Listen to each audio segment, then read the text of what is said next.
Good morning. I'm Vanessa White, Director of NASA's Johnson Space Center, and I'm joined by Deputy Director Steve Kerner. Thank you for joining us today as we debut NASA's 2025 class of astronaut candidates. We are honored to have some special guests with us today. Please join me in welcoming Senator Ted Cruz,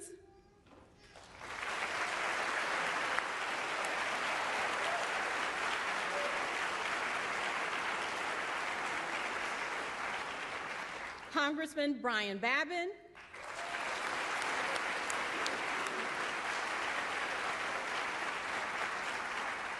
and Congressman Jake Elzy.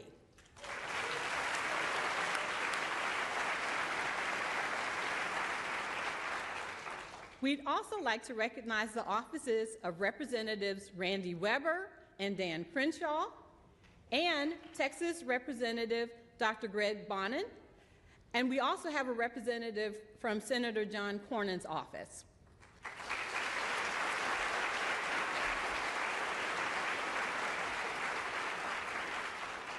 Additionally, we have some NASA guests, senior leadership that are here today that are not on the program. So I'd like to introduce to you Ms. Casey Swells, our Deputy Associate Administrator,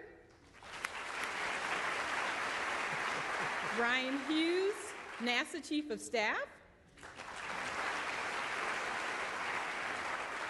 Ken Bowersox, our Associate Administrator for Space Operations Mission Directorate, Lori Glaze, our Acting Associate Administrator for our Exploration Systems Development Mission Directorate,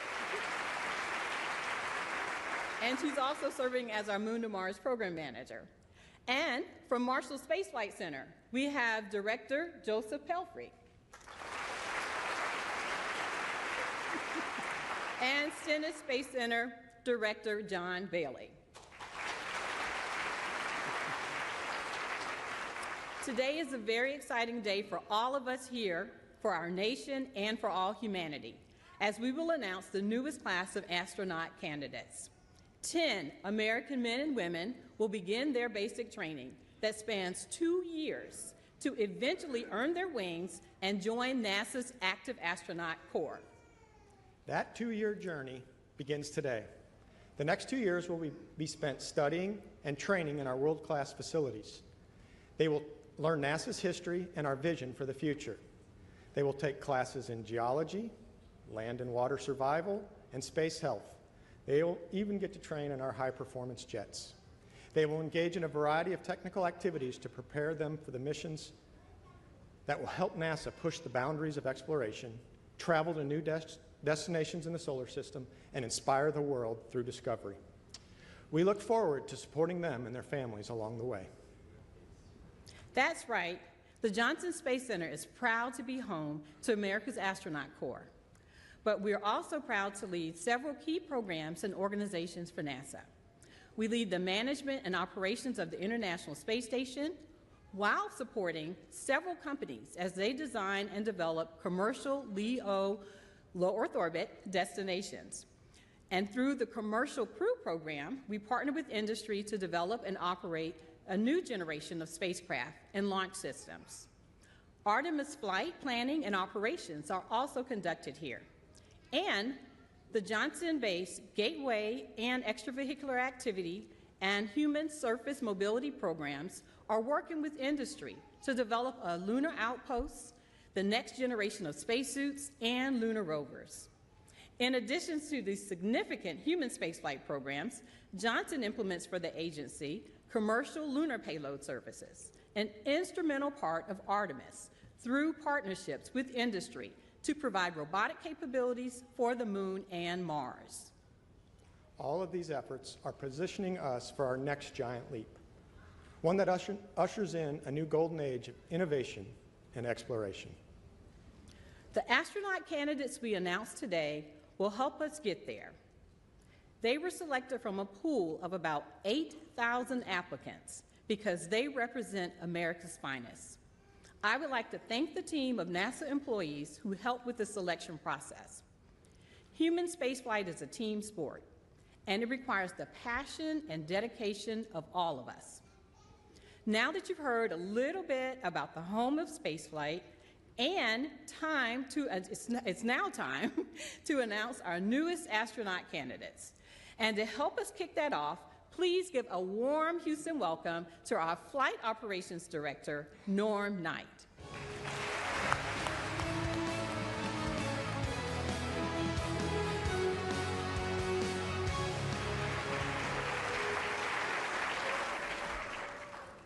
Thank you, Vanessa.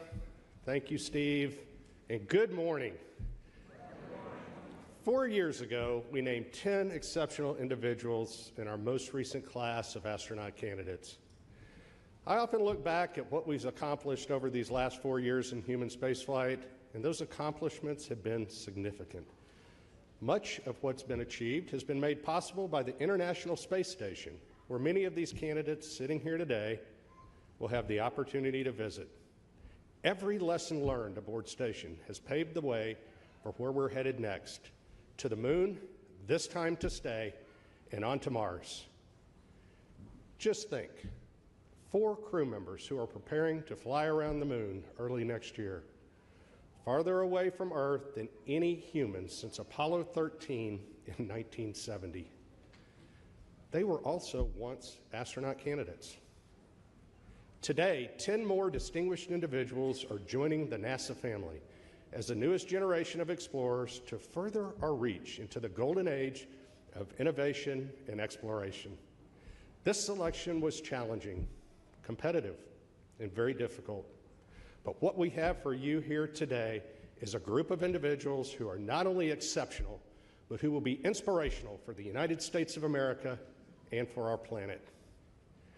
For those of us in flight operations, the astronaut candidates we're naming today may be the most visible representatives of human spaceflight, but they are also the emissaries to an entire cadre of talented flight controllers, trainers, engineers, and frankly, everyone across this great agency who are the heartbeat of human spaceflight. With that, I'd like to invite my deputy, Chell Lindgren, to join me in introducing the 2025 class of astronaut candidates to the world. Chell.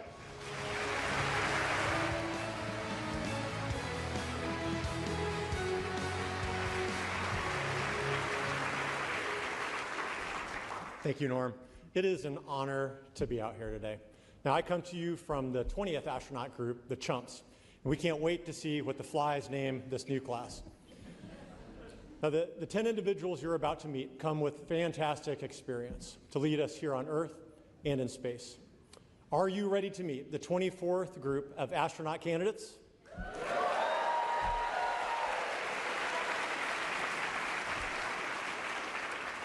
All right, let's get started. He's a Chief Warrant Officer and experimental test pilot in the United States Army. From Charlottesville, Virginia, Ben Bailey.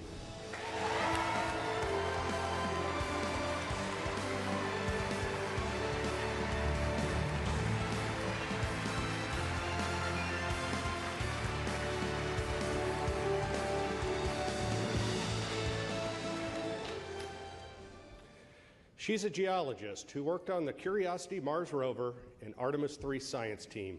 Originally from Sammamish, Washington, Lauren Edgar.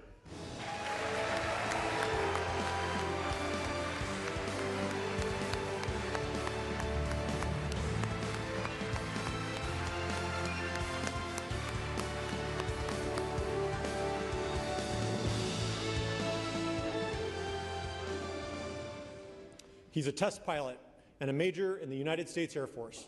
From Leesburg, Virginia, Adam Furman.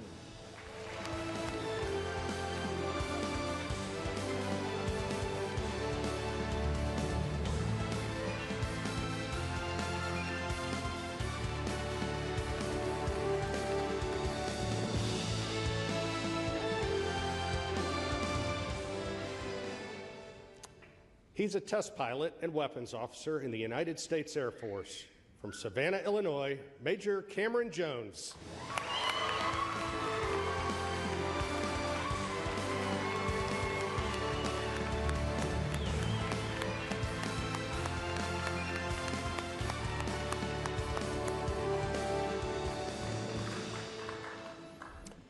He's a launch director and engineering executive from Columbus, Indiana, Yuri Kubo.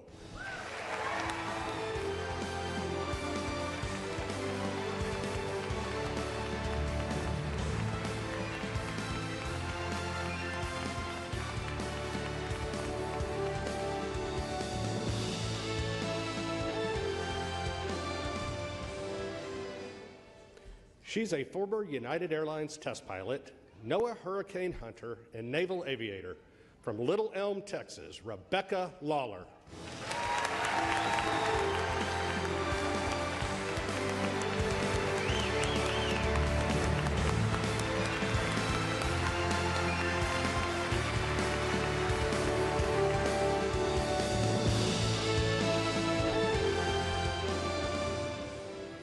She flew to space as a SpaceX engineer on the Polaris Dawn mission and is a native to Houston, Texas. Please welcome Anna Menon.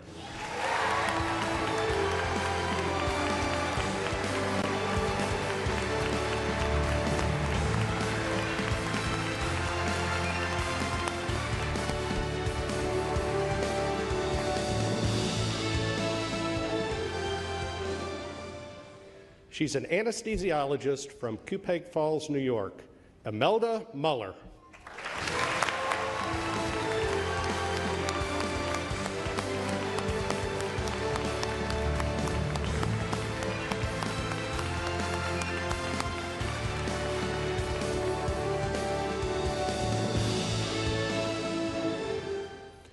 She's a lieutenant commander in the United States Navy and a test pilot in the F-18 Super Hornet.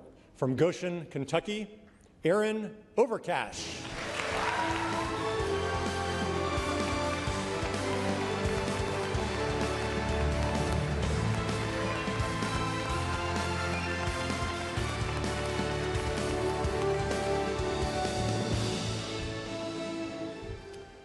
She's a former flight test engineering director at Gulfstream Aerospace and United States Marine Corps test pilot.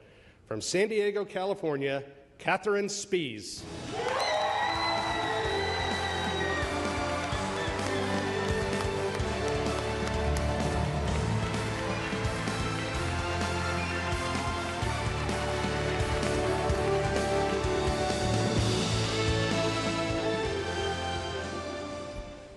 These 10 men and women are your 24th astronaut candidate class.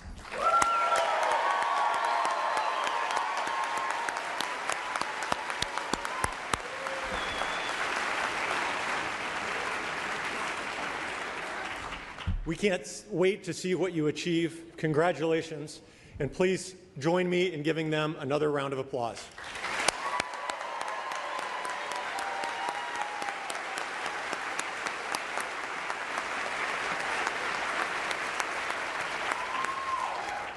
Wow.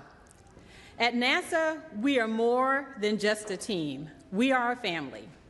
To share some words of wisdom with you, we have 3 astronauts here with us today who sat in this very stage some years ago and received their astronaut pins. Please welcome NASA astronauts Chris Birch, Nicole Ayers, and Chris Williams.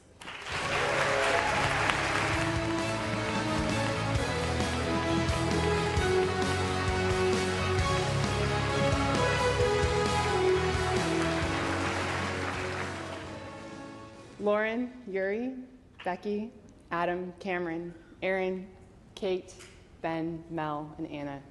Congratulations and welcome to the team.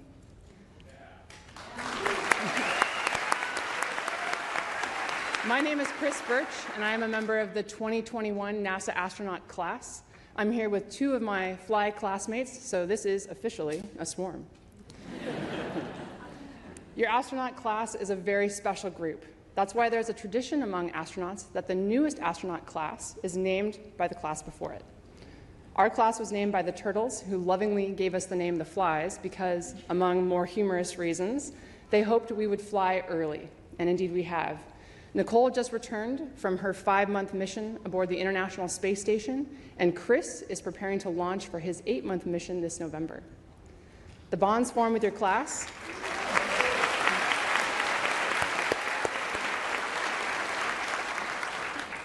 The bonds formed with your class are very special. Astronaut training is an apprenticeship. We learn from our trainers and our instructors, and we are constantly learning from each other. Your training builds a foundation of trust that will carry you throughout your career and on to your future missions. On behalf of all the flies, we look forward to getting to know your class so we can give you a name befitting your personalities and appropriate for the exciting and dynamic time that we are in human spaceflight.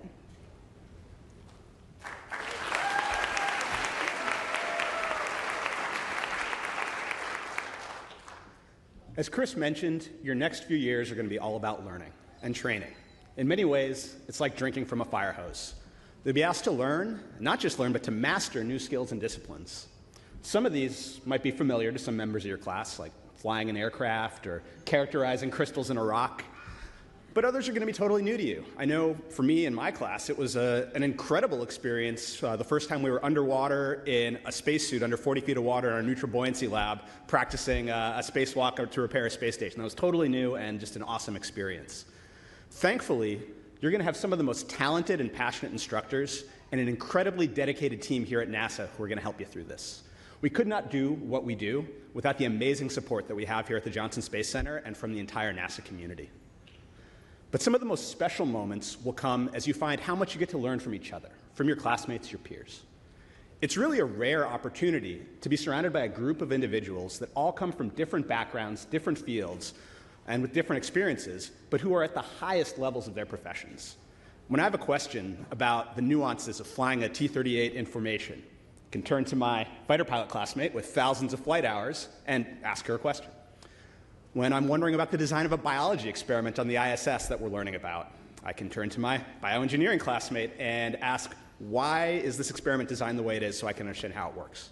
The knowledge and experiences that you all bring and share with each other will not only make you a stronger class, but make us a stronger astronaut corps.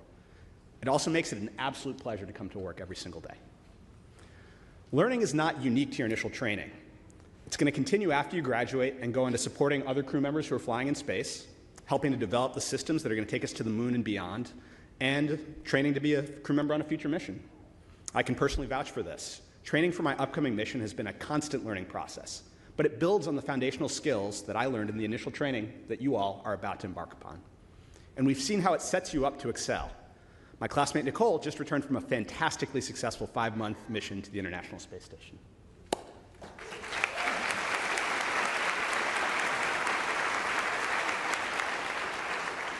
Thanks, C-Dub. Well said. You know, we all look back fondly on our time in those seats, being welcomed into this NASA family. The next 2 years will be a whirlwind, but they'll be some of the best moments with the best people. As NASA furthers human spaceflight, we can't wait to see you all get assigned to a crew and get welcomed into a smaller family that is that crew. Whether on a space station crew or a crew that's headed to the moon and eventually onto Mars, we build bonds that span generations and borders. We're so excited to see you all eating a family dinner with your crew somewhere on potentially an exploration vehicle or even a habitat somewhere. I know I personally loved our family dinners on the International Space Station. But before we go, we have some very special guests who couldn't be here today, my space brothers and sister, and the family I got to share some amazing moments with. They're currently living and working aboard the International Space Station 260 miles above the Earth. And they're also cheering you on. And they prepared a special message for you guys. So please join me in welcoming NASA astronauts Johnny Kim, Zena Cardman, Mike Fink, and JAXA astronaut Kim Agui.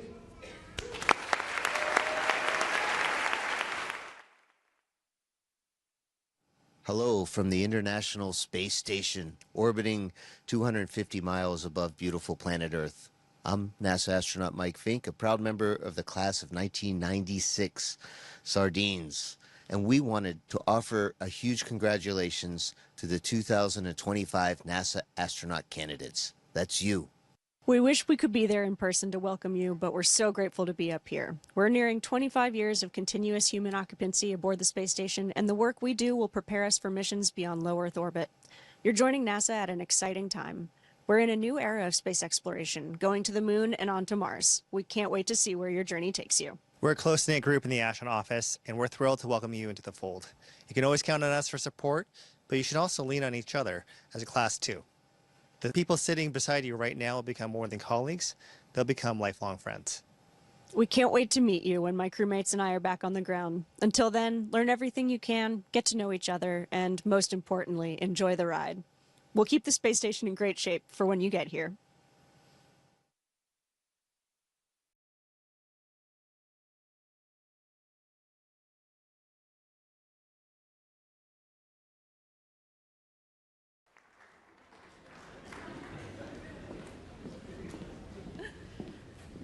Thank you, Johnny, Zena, Mike, and Kimia. And we can't wait to welcome you back home soon. Next, I'd like to introduce NASA Acting Administrator Secretary Sean Duffy. Administrator Duffy stepped into this role a little over 2 months ago and has already demonstrated his commitment to leading our agency forward with vision and purpose.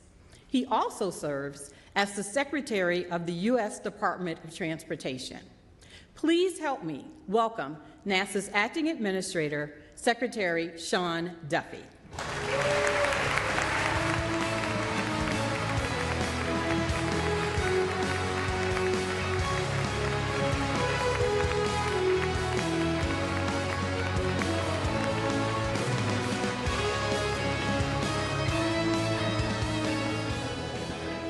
Well, it is great to be with all of you today and to join the chorus of congratulations to our new class of astronauts. Well done, everybody. Listen, we know that you represent your families, you represent your communities, you represent NASA, which is the most respected and revered agency in the whole wide world. No pressure. But most importantly, you represent America, the greatest, most innovative, creative country that's ever existed on the face of the earth. And so we couldn't be prouder to welcome you and congratulate you on your work to get to this moment. Now, it's been mentioned before that over 8,000 people applied to get one of these 10 spots. And they were pilots, they were scientists, engineers, they were dreamers, and they were hoping to be here today. But we picked the best and the brightest, the most skilled, the best looking, the best personalities to take these 10 spots. And again, you represent your country. And I know the President extends his congratulations as I extend mine as well to you. And oftentimes we talk about the American dream. And if you think about the American dream, I think that there's nothing that embodies the American dream more than the 10 of you today having these spots. I know it was hard work, a lot of effort, a lot of studying, a lot of training for you to win these spots at NASA, but you truly today are living the American dream, and again, congratulations for that. You are America's best and brightest, and we're going to need America's best and brightest because we have bold exploration plans for the future. As we've talked about, we are going back to the moon. This time we're going to stay. And from what we learn on our mission to the moon, we're going to go to Mars. And we're going to go beyond into the unknown. Now, some are challenging our leadership in space, say like the Chinese. And I'll just tell you this, I'll be damned if the Chinese beat NASA or beat America back to the moon. We are going to win. We love challenges. We love competition. And we are going to win the second space race back to the moon with all of you participating in that great effort. We also talked about the golden age of transportation and the golden age of exploration. And again, our future is bright. We have bold missions ahead of us. It's going to take money, it's going to take grit, it's going to take courage to actually meet this moment with these missions, with this vision. And I know all of you have the heart to do that. What I find most exciting is I know you guys, they've been NASA employees for a week, I think, 7 days. And I got to meet them earlier today. What I found interesting as I met our new cast of astronauts is that one of these 10 could actually be one of the first Americans to put their boots on the Mars surface, which is very, very cool. Again, no pressure, NASA. We have some work to do.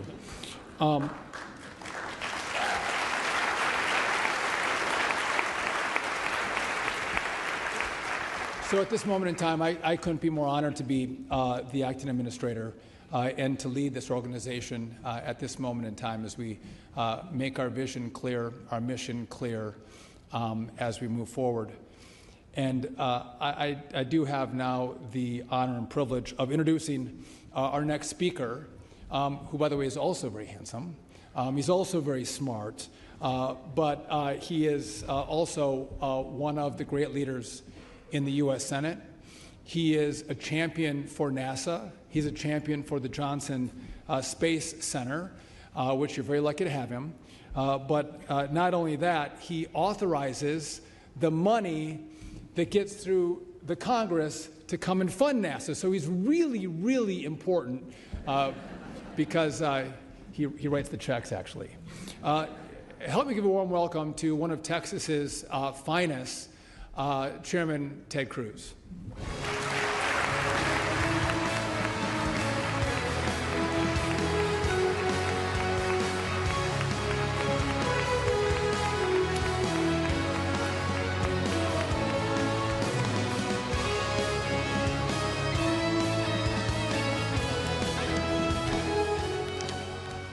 Well, thank you very much, Sean. Let me say you're doing a fantastic job. Thank you for your hard work. You're Secretary of Transportation. You're the acting administrator of NASA. I think you're trying to compete with Marco Rubio to see who can have the most jobs. And I look forward to seeing you named as the Archbishop of Washington, D.C. I think you can do that job. An excellent job as well. Let me say at the outset, I am really, really glad in the United States Senate that an incoming class is not named by your predecessors. That just would not work out well, so y'all are brave. And I assume you want to be really nice to your preceding class so that they don't give you some terrible name. Speaking of terrible names, actually, I have a call on you, Mr. Administrator, Mr. Secretary, for some strong executive leadership, which is the name of this event is ASCAN.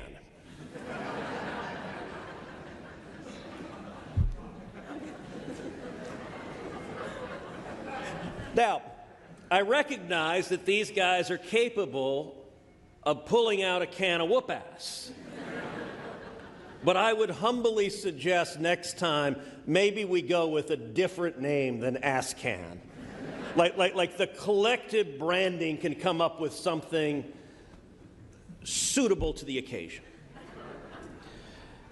I want to say to each of you, you guys are amazing. You're the best and the brightest.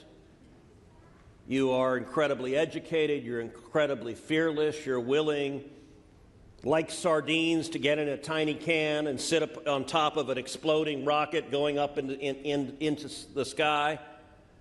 And I'll tell you, little boys and little girls, they look at you and they dream of doing what y'all are doing. That's powerful. That is the future. You know, Mr. Secretary, you're in my hometown of Houston. And Houston has a long and deep connection to space. One of the very first words uttered on the surface of the moon was Houston. Houston, the eagle has landed. There is a reason our baseball team is the Astros. By the way, they have all committed. They are all now Astros fans. And there's a reason our basketball team is the Rockets. And the Rockets are winning it all this year. That's my prediction right now. There's also a reason that when JFK was president, that he came to Houston, to Rice Stadium, and he announced the commitment that we would go to the moon within a decade. And JFK explained why we were going to the moon. And he said, we're going to the moon for the same reason that Rice plays the University of Texas. We do not do so because it is easy, but because it is hard. So that's what y'all are here to do, is to do what is hard. And I will say, on the 4th of July, the President signed into law the one big beautiful bill that included, among other things, $10 billion directly for NASA. I was proud to have added that $10 billion.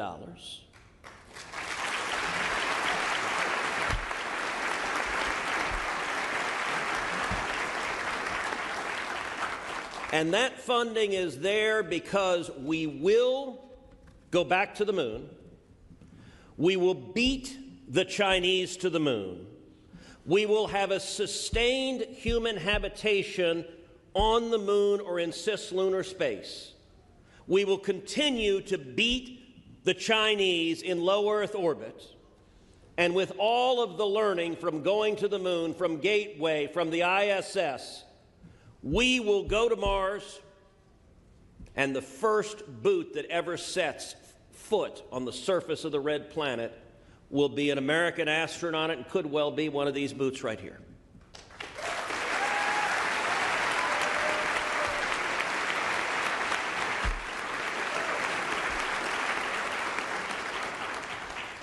And I have to admit, as a girl dad, with two teenage girls aged 14 and 17, I'm particularly proud of all the women here and the fact that with Artemis, America is going to put the first woman on the surface of the moon in the history of mankind.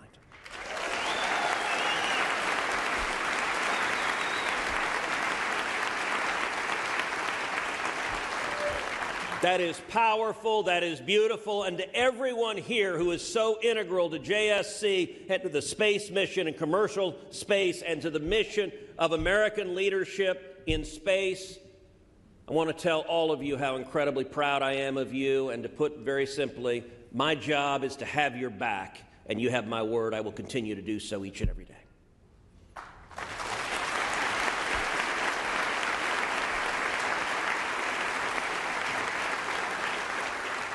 With that, I want to welcome my dear friend, Congressman Brian Babin. Congressman Babin has been in Congress since 2015. He is the chairman of the House Committee on Science, Space, and Technology. He's been a dentist for 35 years, so if you piss him off, he'll rip your teeth out. But don't worry, he can give you the happy gas. You won't feel it at all. And he was also in the Air Force from 1975 to 1979, so if he's honest, he really is jealous that he's not in a blue jumpsuit sitting up here as well. But he gets to be in Congress, and he is a champion for JSC, he's a champion for space, and he's a good friend. Congressman Brian Babin.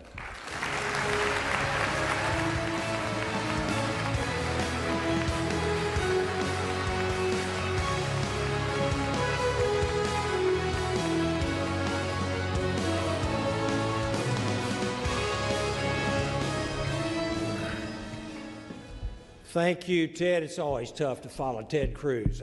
There's no way. With my old East Texas twang, there's no way I'm quite as articulate. But I just want to say how pleased I am to be here to meet every one of you young folks that are going to be stepping your feet on the lunar surface, the ISS, and maybe the red planet as well. It's more exciting than I can even gather. Well, good morning. Great to be here with everyone. What an incredible privilege it is to be here to welcome this new class on this exciting day of astronauts. Unbelievable. Today's announcement concludes a rigorous selection process that began more than a year ago with thousands, literally. These people were chosen from a cast of many thousands of people, of individuals, applying to join the ranks of our esteemed astronaut corps. And I want to thank every astronaut in here and former astronauts as well for your service. Space exploration has always stirred something deep within the soul of the American people. It is impossible not to be inspired by those who devote their lives to it. And I just want to say congratulations to each and every one of you. Each of you embodies the qualities that have defined NASA astronauts for more than 60 years. Think about that, 60 years. Courage, ingenuity, curiosity, and so much more are the virtues that you have. This class of astronauts will help lead the next chapter of human spaceflight. Some of you, as already been stated, will have missions on the moon. Some of you may take humanity's first steps on the red planet of Mars. All of you will carry forward missions that today exist only in our dreams. But together, we're going to make these dreams a reality. For generations, American astronauts have been a source of national pride for our country. You will now take up that mantle, carrying our flag proudly and fearlessly into space. But your mission is larger than exploration alone.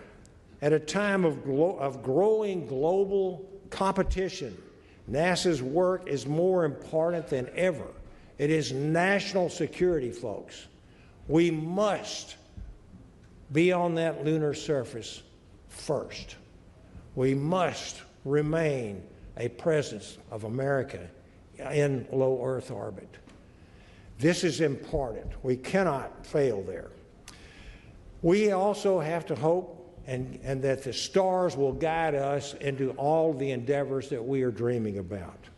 There's much work ahead, but the challenges will shape you, will strengthen you, and will embolden you. As a representative for Johnson Space Center, I'm so very proud that many of you will soon call Houston home and join this community that has long been the very center of America's space legacy. So please know that we believe in you, we are counting on you, and we are praying for you and for your great success. May God bless you all, and may God bless our space program. Thank you so very much.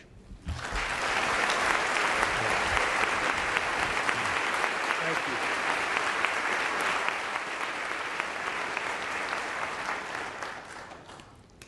Thank you, Senator Cruz and Congressman Babin.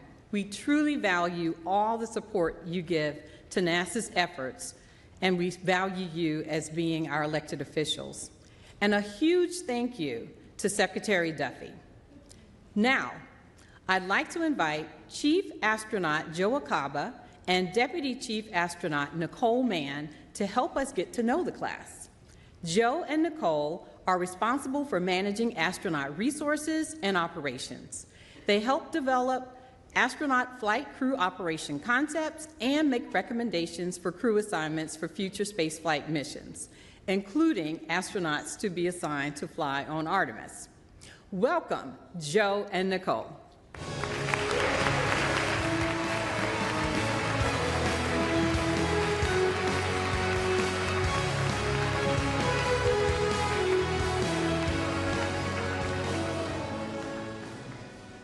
All right, thank you, Vanessa, and welcome to our newest astronaut candidates. I hope you are ready for the wild ride that is coming. We asked a lot of tough questions of you during the interviews.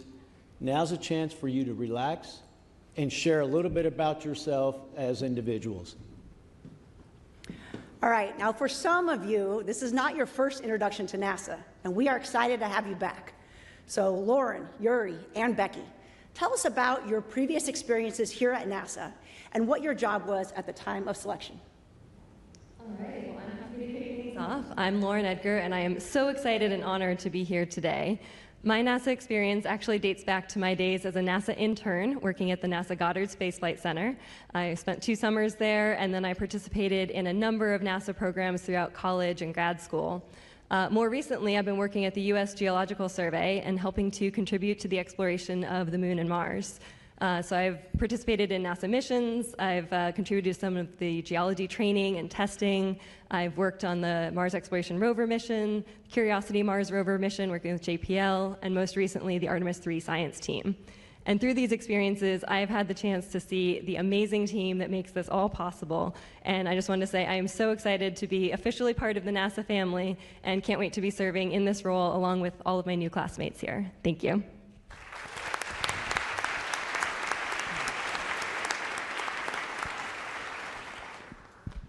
Hi, my name is Yuri Kubo. Super excited to be here and deeply honored to be a part of this class as well as the NASA family. Actually, much like Lauren, I started here back in college. I was a co-op right here at the Johnson Space Center, actually. Feels a lot like a kind of a homecoming, a really nice homecoming to come back. So I spent 7 tours here at Johnson Space Center across both the engineering side of the house as well as the flight operations side. So I got a good taste of what it was to be a part of this incredible community of dedicated people. Fast forward to more recently, I was, at time of selection, I was a senior vice president of engineering at a company called Electric Hydrogen, where I was working with an amazing team trying to build electrolyzers that split water into oxygen and hydrogen to make energy for a lot of key industries. Thanks.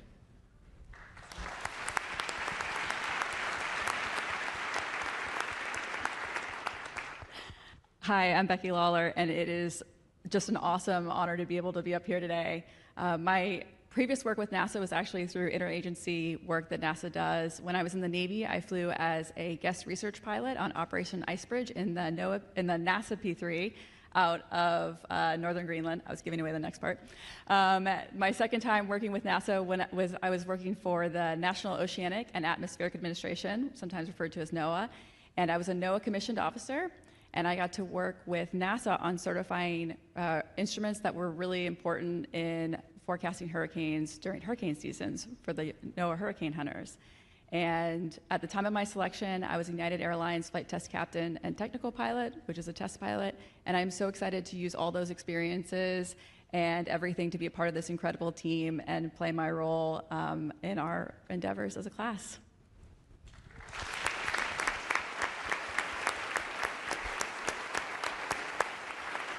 Okay, and now 2 of you come to us with a medical background. So Anna and Mel, tell us a little bit about your background and what you're excited for in the future of space medicine.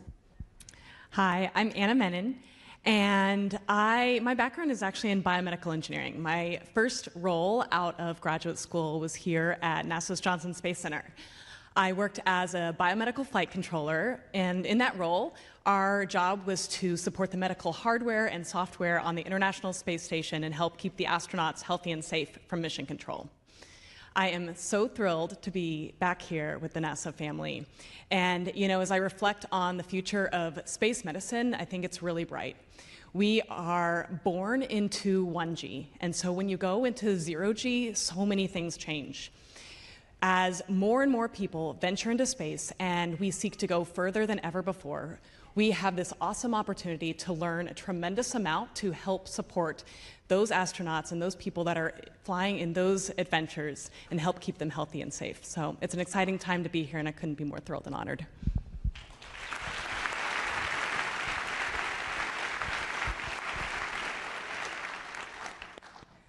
My name is Imelda Muller. I sometimes go by Mel, and previously I was an undersea medical officer with the Navy. And that experience gave me the opportunity to work with multidisciplinary teams in experimental and saturation diving. And I developed a passion for learning about the way the body adapts in extreme environments. And this led me to pursue medical residency training in anesthesia, where I deepened that understanding of how our body responds when it's under stress. I'm incredibly excited to be here alongside this team and to build on that foundation with the greater NASA community because, as Anna alluded to, with upcoming exploration missions, we are pushing the boundaries of human performance. And the lessons that we learn, the knowledge that we gain, all of these things are going to help us to excel not just in space, but in areas of human health here on Earth. The future of space medicine is now, and I'm incredibly honored to be here with this team.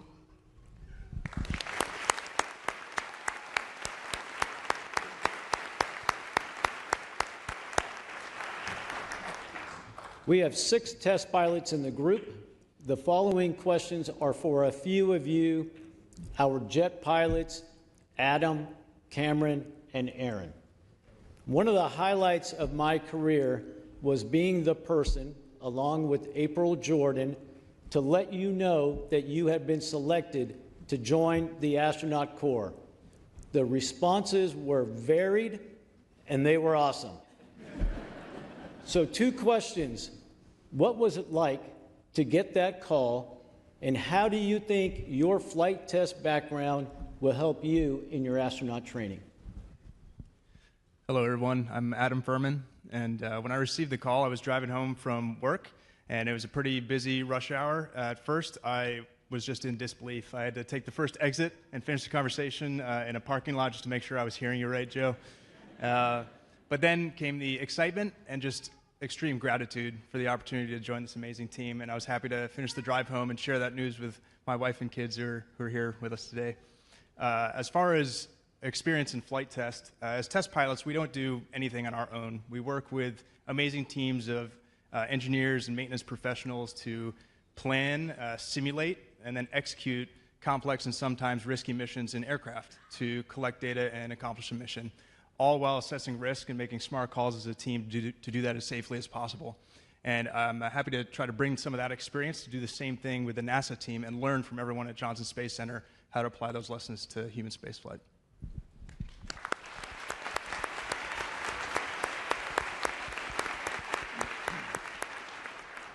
Hey everybody, I'm Cameron Jones. Got the call from Joe in April about 2 months ago.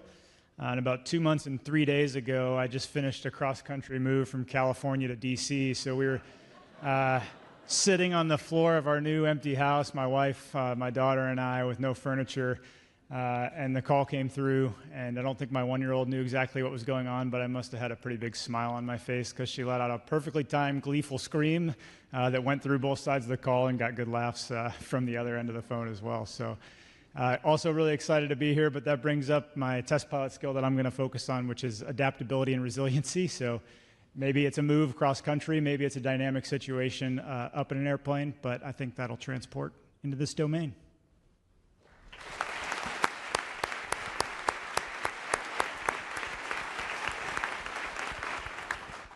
Hello, I'm Aaron Overcash, call sign Loft, and when I got the call, I was about a week away from joining my next squadron on deployment. So I had my sea bags packed, ready to go meet the aircraft carrier. I had just finished flight training for the day. And my spouse and I were on the couch. We get a call from an unknown number, and we both look at each other, and then we were like throwing blankets and pillows. Oh my gosh, where's the remote? Turn the TV off. And we had like one last pause of a moment, making eye contact, knowing that this phone call could change our lives, and it did. Then the way Joe phrased his part of the conversation, he effectively said, "Do you still want the job?"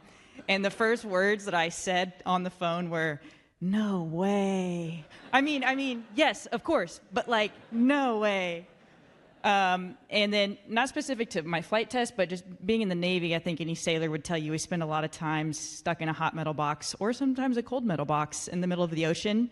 And when you share that space with 5,000 people, there's no such thing as privacy or personal space, and you really have to get to know your people that you work with very well, both good and bad. You have to learn how to set clear boundaries and respect each other, not just to survive, but really thrive as a team. And so that's some perspective I hope to bring to our astronaut candidate group.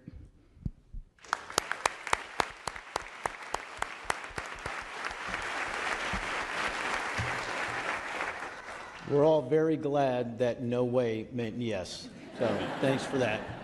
Now let's talk to our 2 helicopter pilots, Ben and Kate. What are you most excited about for your upcoming training? Yeah, good morning. I'm Ben Bailey, and the next 2 years of ASCAN training are exciting.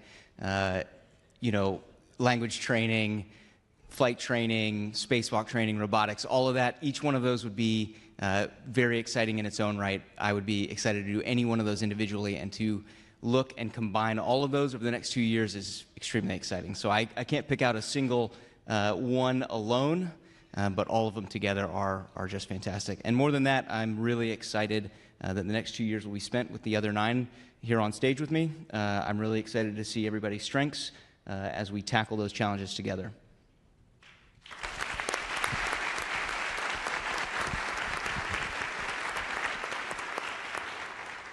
Good morning. I'm Catherine Spies, and Ben knows this, but when you're flying a helicopter and you're sitting in the cockpit, there is a lot going on.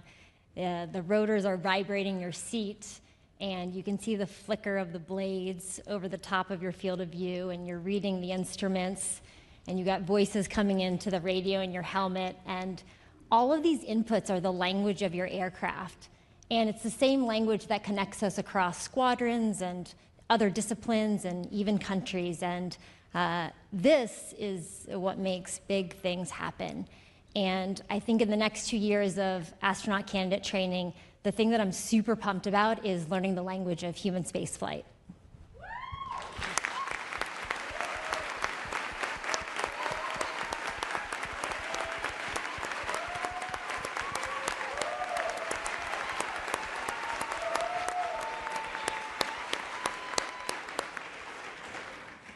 Not that we're not having fun already, but how about a little more fun? So y'all have worked around the world and trained for various career or personal events. So why don't you share with us something that maybe not everyone would know about you? Okay, I'll start. I spent my first year as a naval officer in the Navy's World Class Athlete Program, so I was effectively a professional rugby player. I lived and trained full-time at the Olympic Training Center with the USA Rugby team.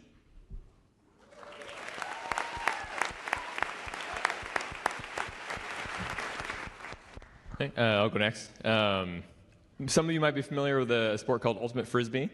What some of you might not know is it became a professional sport, actually, in 2012. And I had the honor of representing Indianapolis, Indiana, as a professional athlete for the inaugural year of that sport.